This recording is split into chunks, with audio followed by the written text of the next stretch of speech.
This podcast is part of the Podcast Arcade Network.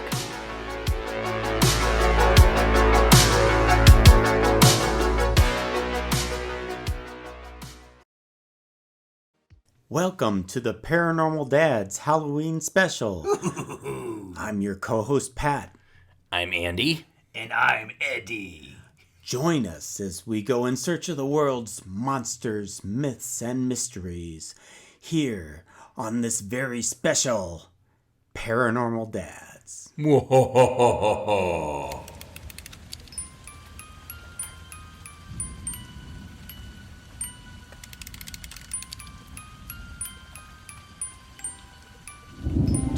or treat!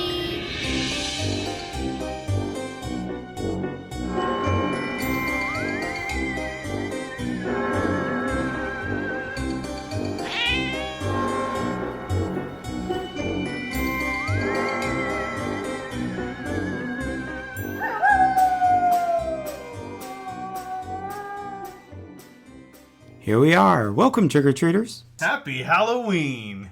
It's the night of the year where I get a bellyache every single time. Man, it's when I wonder, I'm like, did I push myself into Diabetesville? I love those peanut butter candies that come in the black and the orange wrappers, and you just start chewing on those things, and they're like, take your teeth out. Oh, the old-fashioned ones? Oh, I love those things. Yeah, Those yeah. are awesome. Oh man, the old-fashioned candy. That's like retirement home candy. We talked about this at work one time about like the best and worst Halloween candies. And I'm like, if somebody puts one more bit of honey in my bag, I love bit of honey. What about Smarties? Is that on the good end or bad end? Oh, I don't like Smarties. Really? I've never been a Smarties guy. I don't mind the Smarties. What about black licorice? Where are we with that? I like black licorice. I like it in I'll take small it. doses. I'll take yeah. it. No, I like it as much as I like root canals. Oh wow, Not so much.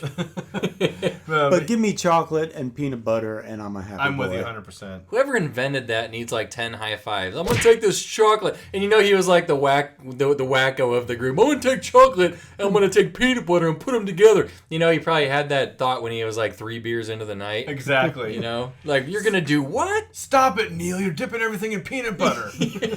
You put peanut butter in my chocolate. You put chocolate in my peanut butter. And somebody said, "Wait, guys, wait! He's a genius." Dang. No, I love it. One of my guilty pleasures at Halloween, especially in the candy front, is, and this is where I'm a total old. This might be retirement home candy for me. Almond Joys. I get a hold of it. I'll eat the heck out of an Almond Joy, man. I love Almond Joys. Because sometimes you feel like a nut. And sometimes you don't. Or it's not Mounds Bar. They're both. No, they're both. Almond Yeah, Joy right, Mounds. right. Eddie always feels a bit nutty though, so. I always feel nutty. So welcome. And I'm not a urologist. Welcome to the Halloween special of Paranormal Dads. We just decided we were going to come out with a special episode just for the day. Yes. And we're going to just kind of change it up a little bit this week, or this episode. We're going to be talking about ghosts, Ooh. maybe telling some stories, sharing some Halloween memories. Yes. Just kind of changing our normal format to just one big Halloween mess. See what comes. It's the Monster Mash. It's a freestyle, basically. It's alive! It's alive! But you know what? One thing that there is around that goes hand in hand with Halloween. Glow sticks. Am I right? Yeah! Yeah. Halloween! Rave! Spooky rave. Spooky rave. I wonder when we're going to destroy that bit. Is it already dead end? You know what? I don't think we did it in episode 6, did we? Nope. You know, and the funny thing, we have no affiliation with raves. It just got it snuck in the first episode, and we've been riding the wave ever since. I know. People are gonna be like, "These guys professional ravers?" It may disappear. Yeah. It may fade away. May fade away. Like our dignity. And we can just dig it out every once in a while. Like our dignity. Resurrect it. Slap a clip-on tie on it and send it to church. Yeah. Oh, I'm excited. Halloween. So, you guys both have trick-or-treaters this year. I'm kind of, I don't know, I kind of have mixed feelings this year for me. I don't have a trick-or-treater Is this year. Colton not trick-or-treating? Colton has hung it up. At least he has, unless he, changes something in the 11th hour. I think he will. He says he just, you know what, I'm just going to stay home and I'm going to pass out the candy this year. And I'm like, you know what? That's cool. How old is Whatever he you- now? He is in 7th grade. So So he's 12? getting up there. Yeah, he's 12. Okay. That's that weird cusp. So- 12, 13, when you're starting to wonder. I don't think I went in high school. Did you guys? Well, I had little brothers, so I was... yeah. I did not in high school. I was Yeah. done by... It was 7th or 8th grade for me as well. What was the last time that you trick-or-treated? Like, do you remember? Gosh, I can't remember. I was a biker. Oh. Me and my friend dressed up like bikers. Nice. And I remember some like older kid who came to the door to pass out the candy, and he made some snide comment to us like, "Who are you guys supposed to be? You Yeah. guys, he was kind of We're the village insinuating we people." were too old to be out trick or treating, Yeah. So he gave us a hard time about our biker costumes, and I kind of probably decided right then and there, yeah, this is my last year. Yep. Well, when you can ride your motorcycle up to the door, it's right time to hang it up. Trick-or-treat, pal. Well, sometimes you do. You get that 6-foot kid, and you're like, man, he has a beard. Like, man, this guy either has a pituitary disorder or he's like 19 years old. I read a thing, and this isn't to get all like weird, but one of the things was, hey, don't give teenagers crap for trick or treating. They could be out doing all sorts of crazy stuff, and instead they're just going around asking for candy. Like, give them some candy. Yeah. Like, encourage the good behavior. They're not smashing pumpkins. Exactly. They're not shaving pouring shaving cream all over someone's car or TPing a house. Exactly. Like They're just going door to door asking for candy. Give the kid a candy. And if you watch some of the documentaries on, maybe I'm just a big enough nerd, I'm the only guy who does it, but I like watching these old documentaries on like the history of Halloween. I think one on History Channel is literally called The History of Halloween. Mm-hmm. And it used to be pretty darn malicious. I mean, that's why they started handing out candy and treats, is because kids would like burn your house down if you didn't give them the equivalent of a crappy peanut butter and chocolate little thing. back then it was probably like bread and Bread. butter, sandwich, Some figgy Apples. pudding. pile of salt. Figgy. Here's a rock. Here's a raisin, a stale raisin. Thanks, sir. May I have another? Stale bread. Liver pudding. Oh, they did. They would set your house on fire. They would like break windows. They Trick or would, treat, man. they'd like they'd refuse to leave, and then finally they decided, hey, let's give in. It's like we don't negotiate with terrorists. Oh wait, we might if it keeps them well fed. So What will it cost us? A Snickers bar? I think we're good. Give them a Snickers. I remember an episode of Little House on the Prairie, and it seemed like they were doing some pretty weird hardcore tricks on people. Yeah, That Nellie Olson, Nellie. they were Nasty never Nellie. up to any good. I interviewed her. Did you know that? I think I remember At that. Oconomowoc. Yeah, you Yeah. saw her. I interviewed Nasty Nellie. My last time trick or treating, I want to say, was probably about the same age. I think I was like 7th, 8th grade when I hung up the old pillowcase. I was like, I think I need to be done with this. And then I ended up going back out with my little brothers when they were old enough, and my parents didn't want to go, and they're like, "Hey, take the kid trick or treating, will you?" so I went, and I dressed up because I'm like, I'm not gonna go. Do you out remember not what dressed. you dressed up as? With The my last- brothers? The last time you went, or did you say The that? very last time I went, I want to say I went as... I did it twice. I went as Casey Jones from the Teenage Mutant Ninja Turtles in 1989, 1990. And I had a golf bag with like a baseball bat in it and a hockey mask. You say that, and I look over your shoulder, and there's this line of Ninja Turtles up there on the shelf. There they are. There they are. But that was the last guy I went as, I think. And it's a weird ensemble because you just basically wear blue jeans and have a golf bag with some sporting equipment in the back and a hockey mask on. Which, of course, I didn't know how to play any of the sports. I'm like, here's my golf bat. So there's that, I guess. Here's what I hit touchdowns with. Slim dunk. What about you, Andy? Do you remember your last time? it's weird. I recall the most bizarre memories from my past, but I don't remember what I was the last time that I ever went trick or treating. But I think it was 7th or 8th grade, and then I hung up the old pillowcase, as you said. But the coolest part is getting to relive it again as with your own kids. Yeah.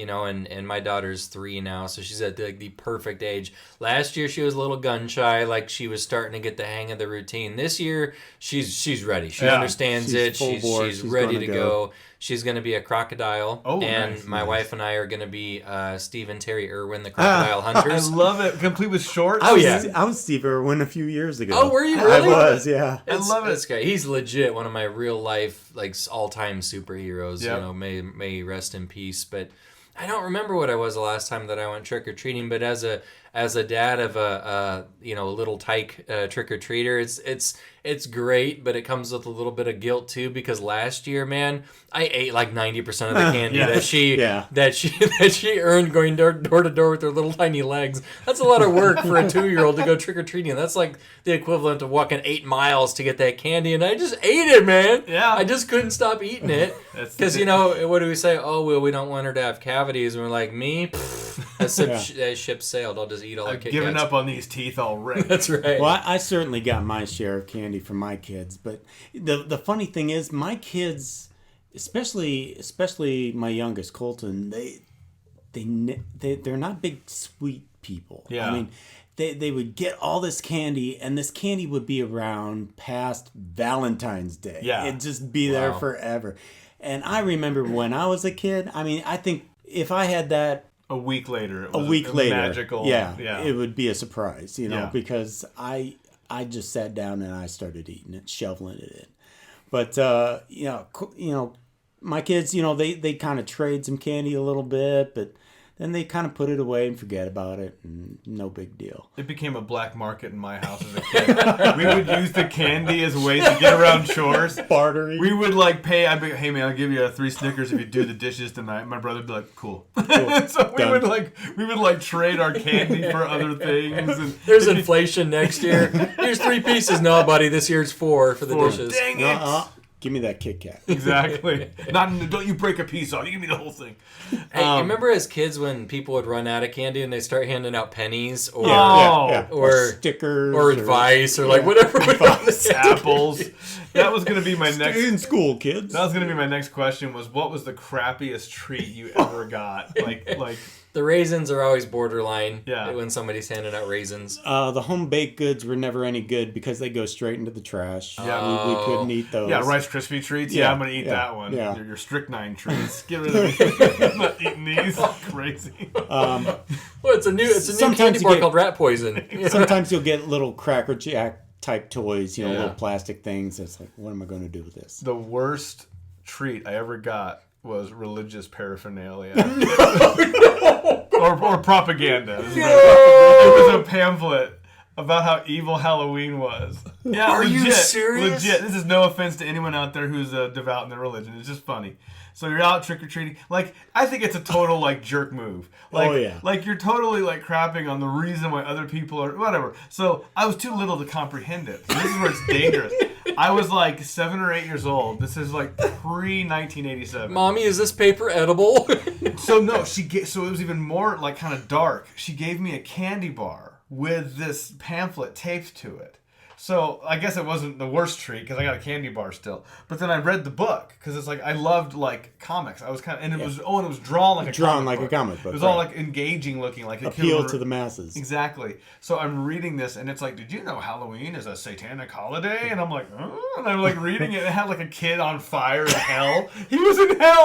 He was, if only I hadn't practiced a satanic holiday. And it was all the reasons to not trick or treat, and it was people used to put razor blades in apples, and I'm looking at this candy bar. I threw the candy bar away because I was terrified she had done something to it. I'm like.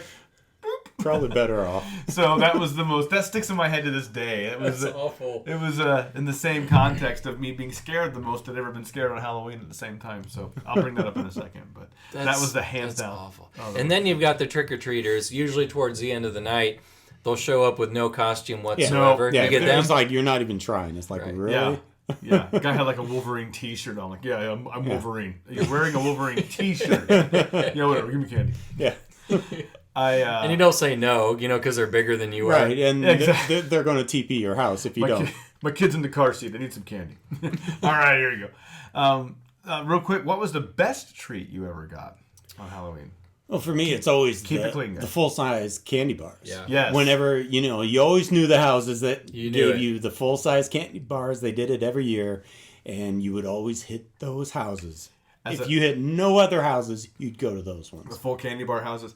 There was a house in this neighborhood that would do. My mom didn't let us buy soda a whole bunch. Like the notion of buying it in a giant 12-pack and bringing it home and keeping it in your fridge was never a thing. Like in our house, it was like that was Kool-Aid. You were make some Kool-Aid if you want a sweet drink, but otherwise you're drinking water. Which is ironic because you would pour like 8 gallons of sugar into the I know. Kool-Aid mix. Right? We're Which healthy is worse around than here. pot. Yeah, I know. Yeah. But there was a house that would give out like soda cans. And it was like a cornucopia too. It wasn't like just My one. kids are always excited to get, even if they were like the little half soda cans, Yeah. the little cans. Yeah. But they were always so excited to get pop. Yeah. For They drop it in the bag and it crushes all your Smarties. Worth it. Worth it. It crushes all the bit of honey and Pat's cream. But you're excited about the pop because it was a treat. It was just cool, and I think it made your bag heavier, so you felt like more like Yeah. a gangster trick or treater. Like I got so much candy. I'm making progress here. Exactly. How about you, Andy? Best treat. Yeah, for me, I grew up down in North Omaha, and there was always kind of rumblings or rumors that right up on Florence Boulevard, last house on the right, there was a guy that was handing out king-size Russell Stover's candy bars. Oh. The Rolls Royce of candy. So of course we made a beeline. Go, This is totally unethical. I swear we Your went sister through falls twice. down. It's like we went there and then we cycled back around and we just altered our costume slightly and went back for another We've one. done that before, yeah. Change the costume a little, trade masks or something. I'm not Superman. I'm Incredible Man. I'm Spider-Man Prime. Weird. I'll be damned. Here's a candy bar, kid. It's just so cool that people go through the trouble of doing king-size candy bars. That is next level. I mean, it's just great, And I think maybe somewhere out there, there's people who still go the extra yard, the extra mile and do things like that. But it's magical. You can't get those years back, know, and some of the best memories are just the years trick-or-treating that was something was abnormal, the years where you can barely see your costume because you have to wear so many coats, and Right. or you just look like the Michelin Man because you're wearing like 3 coats and then your costume's on top of it. Over the top, right? Yeah.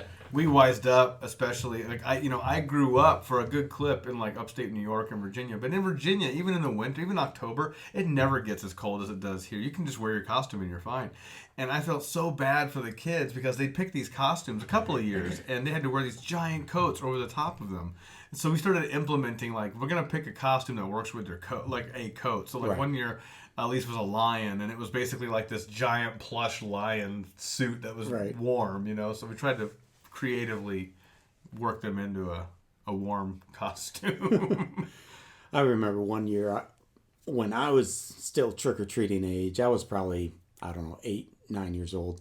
This is late 70s, and me and my brother went as Batman and Robin. And like you said, it was one of those cold years where I got the Batman costume. I kind of looked like a fat Batman because I had this coat on. You're Fat Man. I was Batman. He was Robin. But- Was it 1966 Robin with the shorts? Oh, that's probably what we were shooting for because Oh, that's no. what we're familiar with. This Yeah. is before the Michael Keaton Batman Sure, yeah. movies and everything that came after that.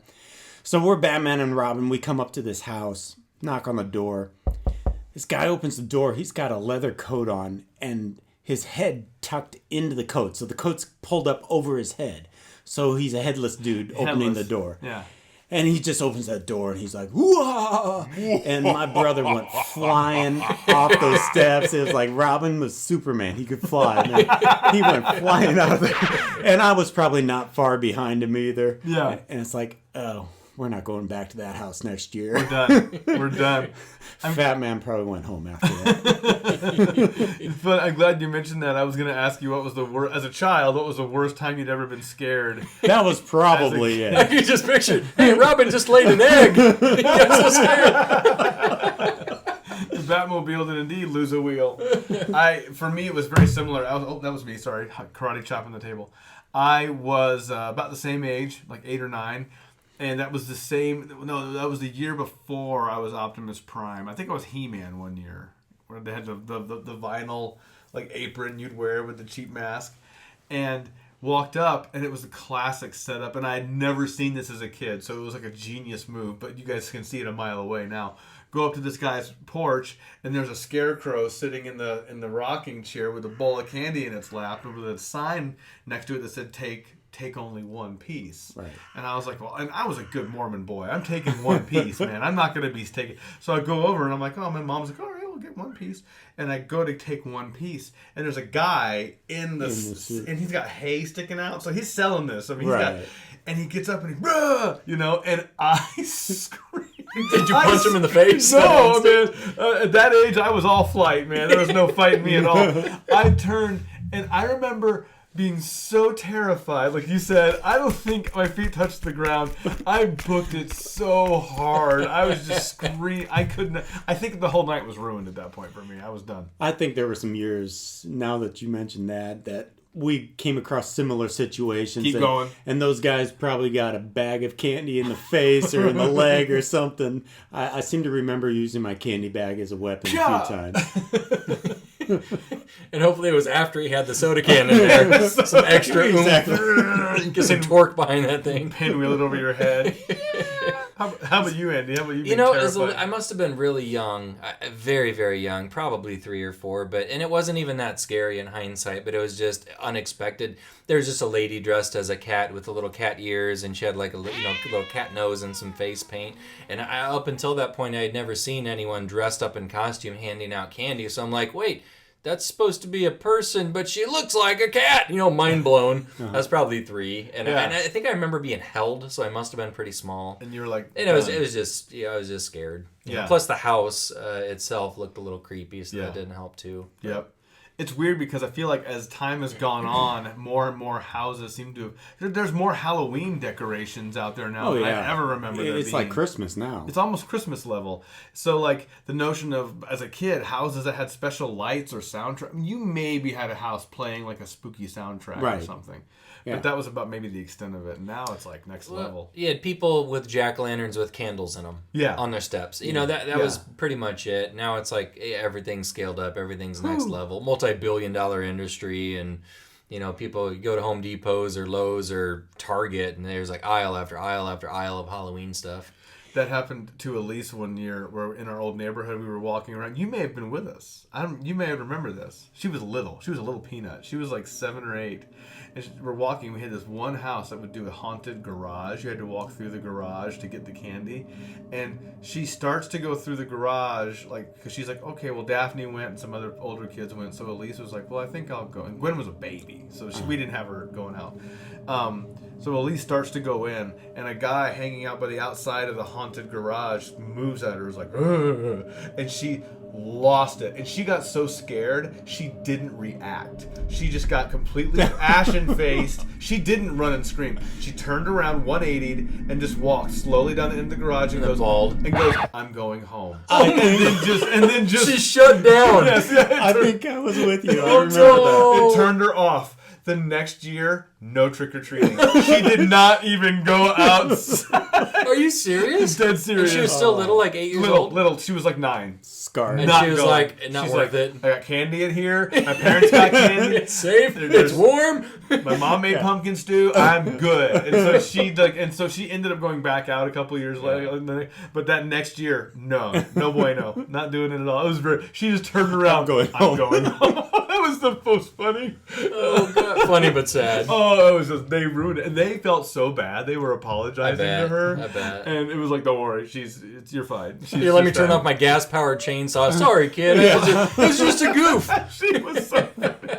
Anyway, sorry. You were saying something. I had to get that out before I forgot. Well, it seems like, we were kind of talking about decorating and where I grew up, and I'm sure you guys are probably in similar neighborhoods, that there was always that one house in the neighborhood, maybe an older house. Kids wouldn't dare go up to it. They always had the porch light off. And we had one house in particular in our neighborhood that we believe 2 witches lived there. They were sisters, old ladies.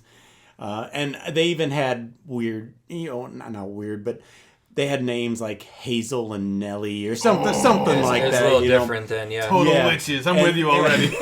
And their house was unkept. It needed to be badly painted. It was just this white, almost gray looking type house.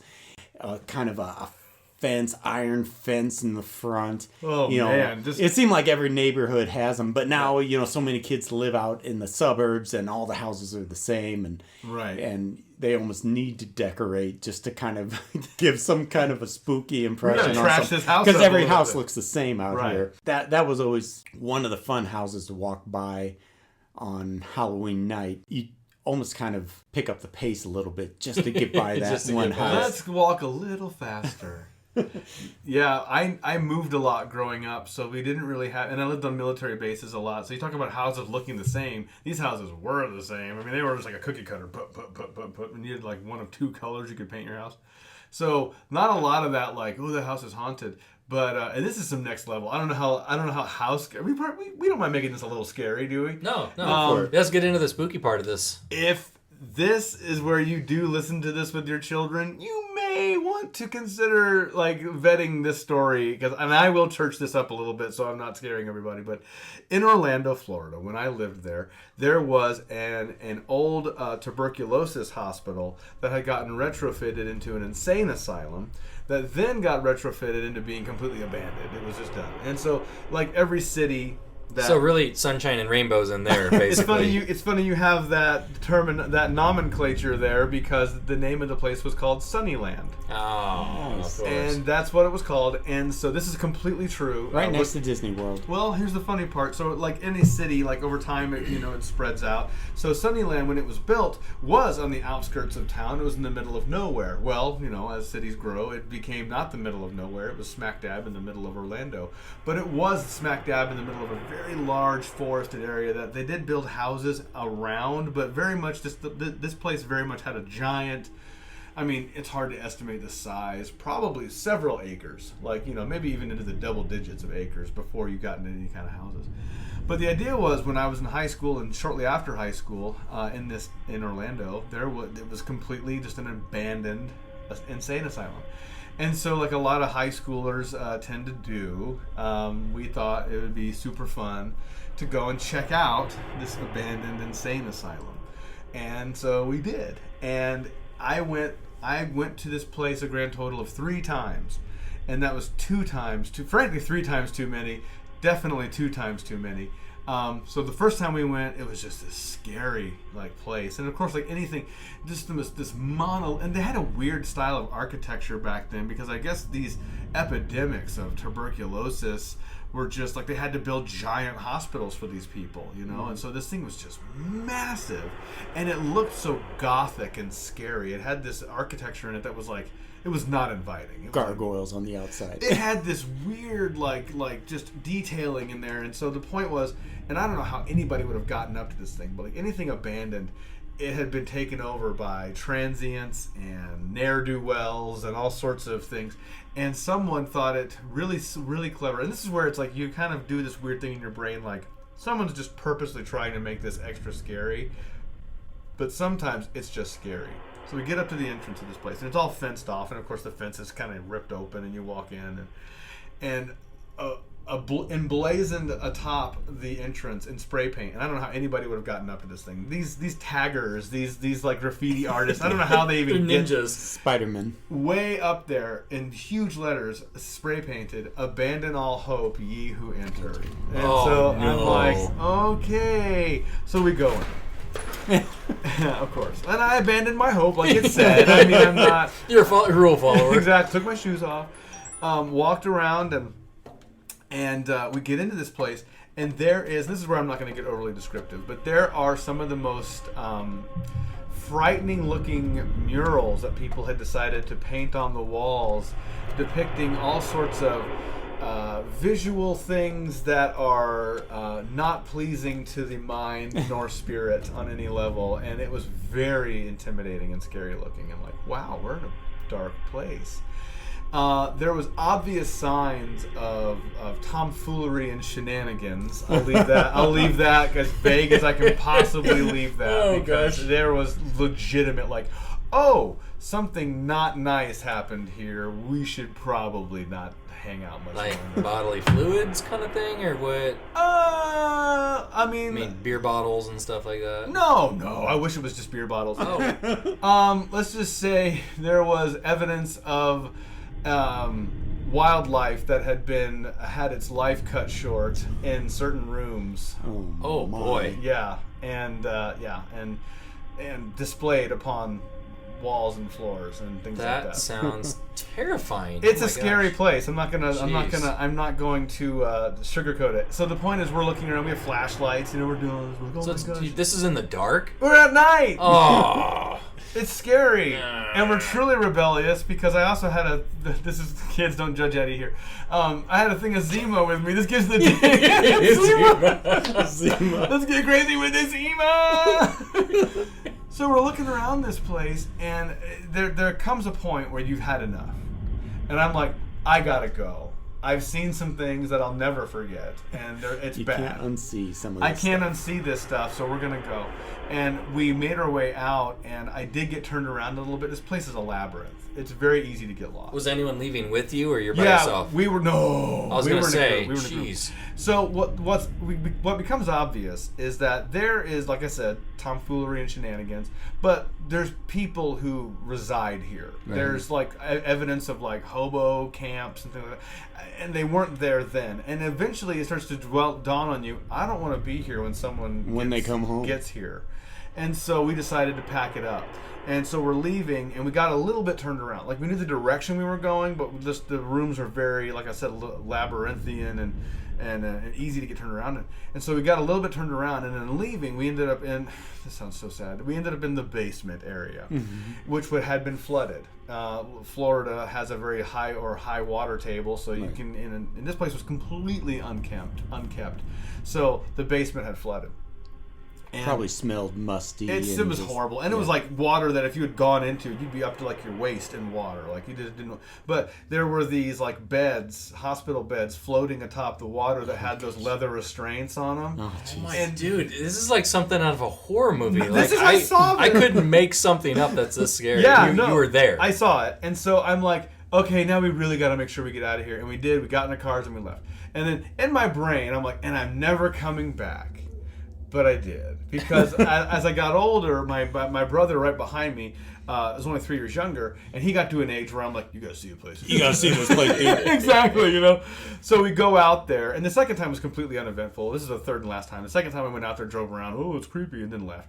The third time and the last time I went there with my brother, we go there, we do a perimeter thing, we start to go inside. He'd had enough. Already. He's like the vibes and we talked about on one of our previous episodes, and we mentioned this before too. You go to a place and you get an instant feeling like this is bad. Like I should not be here. This place definitely. I mean, it had a dark like cloud over it, and then you go there. If you're even remotely sensitive, you would be like, and I'd be lying if I said I didn't feel it, but I have a pretty good, strong ability to kind of push past those kinds of things. I'm like, let's just keep going. Why not? What's the worst we'll see? I know what's. Oh man! So we go in and we get up to the gate. We start to weasel, back in, abandon all hope, ye who enter. So again, you check your hope at the door. Exactly. Put your hope right here, and you'll get it back when you leave. It's okay, maybe. And he was like, no, we got like 5 steps in. He's like, nope, I'm done. Let's go. And I'm like, okay, like. There's nothing good. It doesn't get better, And so I'm like, so we'll go. And so we go to my car. And I'm not like that kind of older brother. You with me? Like, yeah, it's pretty crazy. Oh, yeah, no. Get in the car. Start to drive away. A car, its headlights just turn on behind us. And I'm like, somebody's here. So we start to leave. And this car gets up, like, speeds up behind us to where they're, like, right on my butt. And it's way late at night. I mean, it's probably, like, 2:30 in the morning. So there's no reason for us to be out. But certainly no reason for anyone like them. And to be, like, that close to us. Long story short, this ended in me speeding down the road trying to get them away from us. And eventually, at the time, I'm like, who was in here? Is it cultist people? What's happening? Now I know people were just messing with us. Yeah. But the point was, like, I was doing everything I could to shake these people, and they were having probably the time of their lives, high-fiving each other, laughing their heads off. The point was... Then the flashing lights came on, and they exactly pulled you over for speeding. I was certain we were going to get pulled over, but we did not. And the point was, it's a dark, ugly, nasty place. They ended up tearing it down. And it's a park now. I can only imagine it's the most haunted park in the world. And the swings swing by themselves. Yes. The seesaws go up and down. It's the best. It's a no fun place. Yeah, I think I would just drive straight to Disney World and like go on It's a Small World I or can't something. recommend... Go get on Dumbo. Yeah, exactly. Just get all this badness out of my brain. I would say I need some sugar. Please. I'd recommend looking it up just to see the history of it online. But yeah, right now it's called like Sunnyland Park. And it's just a park. Wow. People go there and throw frisbees and play and all that fun stuff. And it's probably the best use for it right now. So anyway, I'm sorry. I kind of hijacked that. That's my scary story that happened for real. I thought I knew you pretty well. I've never heard that story before. That's a dark one. I don't tell that a lot, but I thought it fit. I just got goosebumps when you were talking about the beds with the restraints floating in the basement. Terrifying. It was terrifying. Oh my gosh. There's one, like you said before, like there's images you see in real life that you just never forget. And that's one of the ones too. I'm like, oh man, I can't believe it's one of those things you can't believe you did. And this is where my like why not nature sometimes gets you into trouble. So sometimes you gotta say like, yeah, maybe I don't do that. But if you don't go to the abandoned insane asylum, why do you? Orlando's not such a bad place. Well, it's good to see that you were such a good role model for your brothers too. I know. Let's go check out abandoned. Have you ever taken your siblings to an abandoned insane asylum? Tell us more at paranormaldads.com. Well, my scary story for this segment is a little closer to home. The house that I grew up in was actually in North Omaha. If you're familiar with North Omaha, it was right on Reddick Avenue by Miller Park. And a lot of fond memories growing up, playing sports over there at Miller Park. And we grew up, and I actually lived in the house that I grew up in all through college before I moved out. So it was nice stability, but beautiful house, old house, almost 100 years old, I think. It was built in the early 1900s, and beautiful woodwork, beams on the ceiling. But the basement was kind of creepy. It had an unfinished basement. It had a bomb shelter in it. And not only that, yeah, it was like you go into the bomb shelter and it's all concrete inside. And it's really safe, but the creepy part was there was a red wooden door that entered into the bomb shelter, and the one lone window on the red wooden door was blacked out. Oh. And so it's like it was just mystery of like what was in there. And on the few occasions that me and my brother snuck in there, it was really creepy vibes. The basement in general was kind of spooky. It had stairs leading up to the main floor, those kind of stairs where there's a gap in between each stair. And underneath was a little crawl space that was dark and cobwebbed and unfinished. So, after watching scary movies, and our playroom was down there in the basement, it was like an unfinished room that had carpeting down. And it was fun, but every time we'd shut off the lights and go up the stairs, I just always had this image of a hand reaching out between one of the gaps in the stairs and grabbing my foot. And the story I'm about to tell doesn't even take place down there. It takes place on the stairway that goes from the main floor up to the upstairs. Now, the standing rule in the house was don't waste electricity, right? So the last person who was up at night, turn off all the lights in the living room before you come upstairs. Well, that person was always me, because I've always been a night owl, and no one else in my family was. And so I'd shut off all the lights, and you'll really be able to relate to this part if you've ever had the feeling of walking up the stairs and having something or somebody, the feeling of somebody chasing you, or watching up you. Up the stairs or whatever. Yeah. And so I get this feeling every night, and it would cause me to either walk really quickly up the stairs and hustle into my bedroom door and slam the door. There were times I even ran up the stairs because it felt like a presence was like literally chasing me as I went up the stairs. And I couldn't see anything. It was just a feeling. I do that as an adult sometimes. I've never done it as an adult, but I know exactly what you're talking about because I did that as a kid in my old house. Just booking up the It's stairs. just like, there's something behind me. I got to get up the stairs. And you just go up as fast as you can. Yeah. And it was kind of a creepy feeling. And so one night, I only got that feeling when I shut off the last light. Because as soon as it got dark, then I had that feeling. Yeah. When the lights were on, it was good. So one night I said, screw it, I'm going to leave this lamp on. Walked up the stairs, and I was still a little bit on edge, but it wasn't as scary. I didn't have that feeling as somebody was following me. And so the next morning, my mom goes, hey, Andy, were you last one to bed last night? Why did you leave the light on? And I just came clean, and I was like, because every dang time I turn off that light, something or I feel like a spirit or a ghost is following me. And, my mom, she didn't belittle me or make fun of me. She just kind of shrugged her shoulders because she didn't feel that. She's extremely down to earth and not really sensitive to those types of things. And as my brother and my sister kind of caught wind of that, they kind of like nodded their heads and was like, oh yeah, we feel that too all the time. Can we leave the light on too? And so all of us, it just became a standing rule to leave that light on. Now, I kind of had this intuition or a sixth sense that the spirit was not malicious. It was just, in my mind, I just pictured it was a little girl, a ghost, a little girl ghost who was afraid of the dark. And that's why I just assumed or had this intuition that's why she was following me up the stairs, is because she was afraid to be alone in the dark. She doesn't want to right, be down she's there afraid. alone.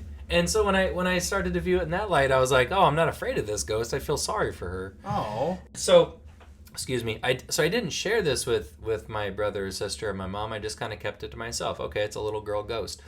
So not sharing it with anybody. A couple years go by. And, I come out of the psychic closet and, so to speak, and I start to give psychic readings and so kind of everything starts to unravel. Come to find out, my family's extremely open-minded.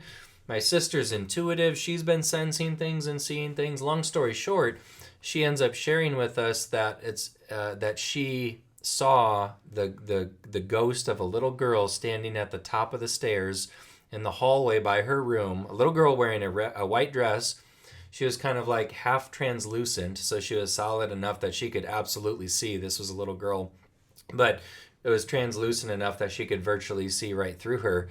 So she gets to the top of the stairs and she needs to get in her bedroom, which is basically right behind this ghost. The ghost is blocking it, Wow. And so it kind of makes me smile because in my mind I'm thinking she was like a football running back who does a spin move to get away from the ghost and throws her door open and slams it shut. But at that point I was like slack-jawed and I was like, oh my God. I was like, it's funny that you said you saw a little girl ghost because that's who I've always thought it to be.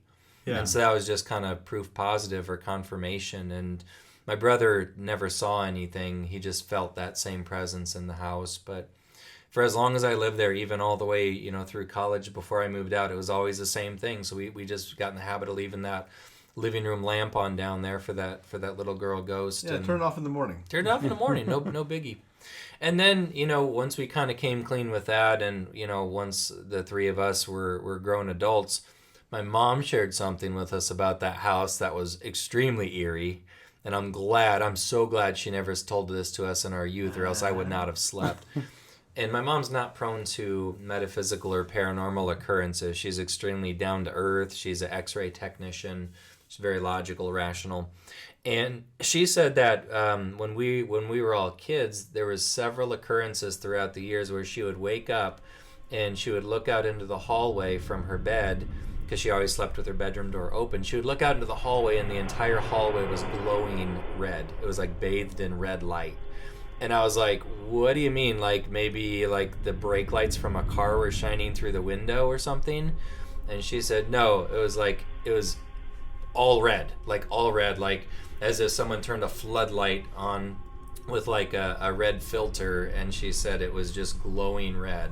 And I was like, and you never told us that? Like, did you ever get up to investigate? Like, did you see anything else? Did you hear anything? Did you sense anything? She said, no, I just kind of thought, wow, that's weird, and then I'd roll over and go back to sleep. Yeah. And I'm like, what? How do you go back to sleep after seeing that? I mean... Yeah. And it wasn't the Kenny Rogers chicken across the street with their neon lights. Yes. Right. Well, it was Miller Park was across the street from us, so her window backed right up to the park, and there was nothing out there. Wow. Not even a parking lot nearby where it could have been brake lights. Or something. That goes to show you the ability for some people to be able to shut that off. And be like, man, listen, I got to work tomorrow. I'm going to bed. Yeah, exactly. I've done that too. I mean, I've done both. Where you look into it, or other times you're like, I heard a weird noise. Yeah. I'm going to sleep. I'm going to roll over. Yeah. I'm too tired for this. When it comes to weird noises in the middle of the night, what always helpful is when you have a dog or a cat, because then you can just blame it. That's Muffy. It's the cat. Maybe she has gas, or maybe that's the cat running through the house. But if you don't have a pet to blame it on, then you kind of get the willies. But I had a dog fart set off a carbon monoxide detector one time. No way. Legit. A dog farted right in front of me. We had a bigger dog at the time. Remember our dog Athena we had? She was a part black lab, part collie mix. Oh yeah. She'd sleep up, curled up next to the bathroom where we had carbon monoxide detector, and she just cut one. And it set it off. And it was like, it was beeping. And I'm like, I smelled poop. I'm like, what the? Oh, the carbon monoxide detector's going off. And we called. Anyway, the point was it was a dog. That is Dog a spooky fart. story. I know, right? What do you have, Pat? Some scariness. Well, I don't have anything local, but I do have a story about an actress from the 1930s. Her name was Peg Entwistle. She was a Welsh-born English stage and screen actress. Peg began her stage career in 1925, appearing in several Broadway productions, and she appeared only in one film, which was unfortunately released after her death. She immigrated from England to America, lived in Ohio and Boston, and settled in New York City with her father and her two younger brothers. And she was taken under her wing, the wing of her uncle, who was a manager for Broadway actors. And That's crazy. she got into acting and appeared in some small Broadway plays, small parts, and just kind of started working her way up the entertainment ladder. She started to gain some success, and there was even a young Betty Davis who saw her act in some plays, and she said, "I wanted to be exactly like Peg Entwistle when I grow up." So this is Betty Davis was saying that about this actress. Eventually, this is about 1932, and you're at the height of the Depression, and things in New York kind of dry up. So she moves to California, go off to Hollywood to try to make it in the movie business. Well, she has again some small success in plays, and eventually lands a movie role. Unfortunately, the movie role turns out to be a smaller role than they initially led on, and they ended up editing the film, and then she found out that part had become even smaller, and she was very despondent over this, and she had tried out for some other parts, and things never really worked out for her, and she was just kind of getting dragged down by the whole being famous thing. Yeah. So one night she decides to go for a walk, and she tells her uncle, "I'm going out for a walk." Well, she wanders up into the Hollywood Hills. At the time, they had that big Hollywood Land sign up there. Nowadays, it's just the Hollywood sign. They took the land part out later. But she found a ladder on the letter H, where a workman had left a ladder there, and she climbed up at the top of the H. And poor Peg Entwistle decided to end her life. She jumped off the H and committed suicide. She was dead. What the H? Yeah. So, next day, a female... You just couldn't help yourself, Eddie. Sorry. She's going to haunt the hell out of you tonight. So, the next day... I've been to the insane asylum. I can handle it. A female hiker finds parts of her clothing, some of her possessions, and sure enough, a few days later, the police find the body at the bottom of a cliff, and that was the end of Peg. But the story doesn't end there, because just a few days later, her uncle's going through the mail, and he finds a letter addressed to Peg, and it's so sad that people choose to go to this extreme in hard times. He finds this letter that is from a playhouse in Beverly Hills offering her the starring role of their next production. And so that was her big opportunity, and she was just a few days short of attaining it, and it was never to be. The story goes that now in that area of Hollywood, in the Hollywood Hills, that people are starting to see the ghost of Peg Entwistle wandering around. There was a couple out walking their dog, and they come across this woman who just looked very sad and down, but she was dressed in period clothing of like the 1930s. Oh, wow. And she, they figured we're in Hollywood, nothing extreme about that. Maybe she's coming home from work or something. Right, exactly. Well, and stories like this keep popping up. Even the rangers at that park around the Hollywood sign have reported seeing translucent women in 1930s period clothing fitting Peg's description wandering about the Hollywood Hills. And so one of the things about that part that she didn't get, the character in that play would have committed suicide as part of the play. Oh, so that's a weird synchronicity. That was kind of a weird. That's so weird. Weird happening. It was like art imitating life, or the opposite. I don't even know how you look at that. That's weird. There was another park ranger that stated she normally makes her presence known very late at night, especially when it's foggy, and always in the vicinity of the Hollywood sign.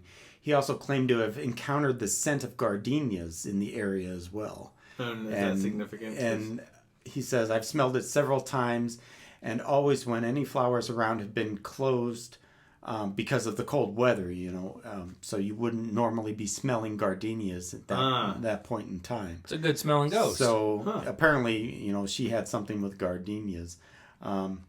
He says, I don't think I've ever smelt gardenias in the summertime, and well, at least they're not setting off carbon monoxide detectors like Eddie's dog. I know, right?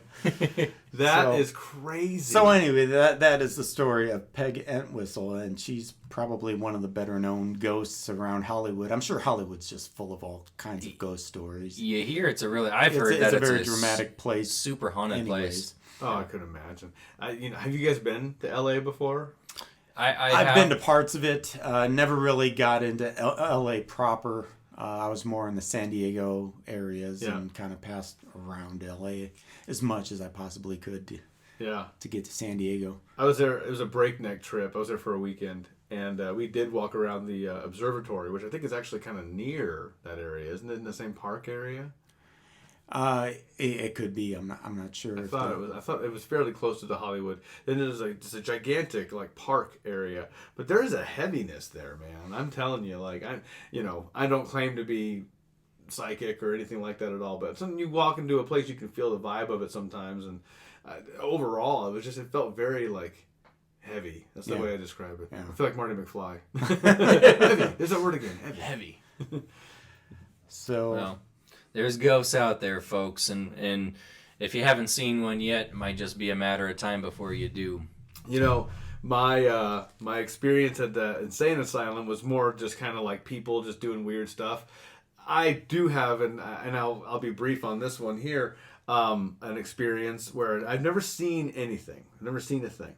But for a while, I worked in an office where I would be there quite late at night. We're getting to 1, 2 in the morning sometimes, maybe even later, depending on what it was. I was doing IT, Pat. You can empathize with this. You can't work on someone's machine when they're using it, so you got to work on it when they're not there. And sometimes it just worked out better if I got into work around 5 in the evening and then stayed late to get it all taken care of. And so when I had some of these nights like this, I started having strange, disembodied sounds and even interactions with me that over time, or several times, took on some form of what I would just call intelligence. And everything from my chair getting kind of gently tugged on the back of my office chair, which I could just feel it. I'm sitting at my desk, leaning forward, working, and I all of a sudden feel the back of my chair get a slightest little pull. Like someone had come by to kind of get my attention, like what happens in an office. And they nudge the chair. Someone nudges the chair, and my weight's leaning forward, so certainly if anything happens, I would be, but the force is backward, and I feel it several times on my chair. That happened quite a bit, and it culminated. I think that was right. Culminated. Thank you. with hearing footsteps, and I was leaving the building, and I heard ever increasing loud footsteps coming towards me down this long tiled hallway, and I wasn't walking, and nobody else was there, and it was super late at night, and I heard this series of steps, and the janitor had gone home hours ago. So later on, I asked the janitor flat out, a different night when he had showed up, "Hey man, every so often do you hear footsteps and weird kind of noises?" I never heard a voice, but noises. And he takes his headphones out and he goes, "Man, why do you think I wear headphones for?" Oh, no. Like he's like all the time. All the time, dude. all the time. Wow. And he had said the same thing, like, not like you said before, like, not being a skeptic, like, nothing is true, nothing is real. But he was like, a lot of times it's the building. It's always it's the building just settling, making weird noises. He goes, but every so often, yeah, footsteps, things like that. Yeah. He's like, I'm not playing that game. So like I legitimately had that. It was a very distinct impression that left the movie. But I think it was the building, because I've never experienced anything like that since then. So. Well, I don't know if you guys saw the video I posted on the Paranormal Dad's Facebook Did you page. watch it? I watched it. I didn't watch I peed it. my pants. What? Oh my god. Well, there's this video going viral. You know, it's Halloween, or it's coming up, or and now it is, and this video is going viral. What it is, if you haven't seen it yet, you need to Google it. Or go to our Facebook page. Go to our Facebook page. It's about a haunted high school in, I think, in Ireland. And what happened was the school had recently installed motion censored video cameras all around the school. And so one night they were alerted that these cameras are sensing motion in the school. Uh-oh. And this might have been like the next day. They come in and say, "Oh, we got something on the camera. Let's see what it was." It's like 3 a.m. in the morning. There's nobody here at 3 a.m. Yeah. You know, what is it? So you watch this video, and it's just kind of still for a minute. It's just a little hallway. You see some lockers and some doors and like a wet floor sign, you know, trash can, things like that. All of a sudden, this door opens, and you don't see anybody walk through the door. And then this door just slams, like, bam, violently slams. I like flinched. It was so I jumped. loud. The first time I watched it, I actually jumped. You're like so tense, and you're watching it because nothing's happening, and the door like opens up, and then Bam! Bam! It was loud, and there is audio on the video too, so that, you know, it just really brings you to that location at that time. That's insane. Oh, and then the lockers and The lockers it gets better. The room is quiet again. All of a sudden, there's this bank of lockers, and one of them just starts shaking back and forth from the wall, just completely, you know, coming almost like it's going to tip over. Then it gets shoved back against the wall. Boom, boom, on the same boom, video? boom, Yeah. on the same video. Okay, we gotta fire this up as soon as this one locker, and then that stops, and then just a little, you know, just a few feet away, some smaller lockers. One of them pops open like violently, and papers come flying out of the locker, spread all over the floor, and again it just goes still, and then you're waiting for, okay, what's next? And it's like somebody kicks the wet floor sign, and it goes flying up in the air and lands down on the ground. And there is nobody around. And, you know, I'm looking for strings. I'm looking for any way that this could be hoaxed. And I even went out on Snopes online, and I couldn't find anything about it there. But it's just recently happened. You know, it's been all over the web. So, you know, I don't know if the full story is out yet, but I found an interview with the principal, and he says, hey, you know, we have no idea what caused this. We don't have any explanation for why this happened. But you've got to see this video. If you're looking for a good ghost story to watch tonight, go check it out. And if it's a hoax, it's one of the most well done hoaxes I've ever seen. You'd be talking Hollywood level special effects, and I'm not saying it would be impossible to hoax. No, it would just have to be so elaborate. I mean, the way those lockers were shaking, you'd almost need some sort of hydraulic system in place. I mean, some of the other things like the wet floor sign, okay, you could have been fishing string, you know, but some of the other stuff, I mean, you're talking a pretty elaborate hoax. So somebody either spent a lot of time on this, or you just got a good old paranormal video. Yeah. Wow. We got to check this out. Yeah. I have not. I saw you post it, and I was like, oh, I'm going to watch that later. Yeah. Parties.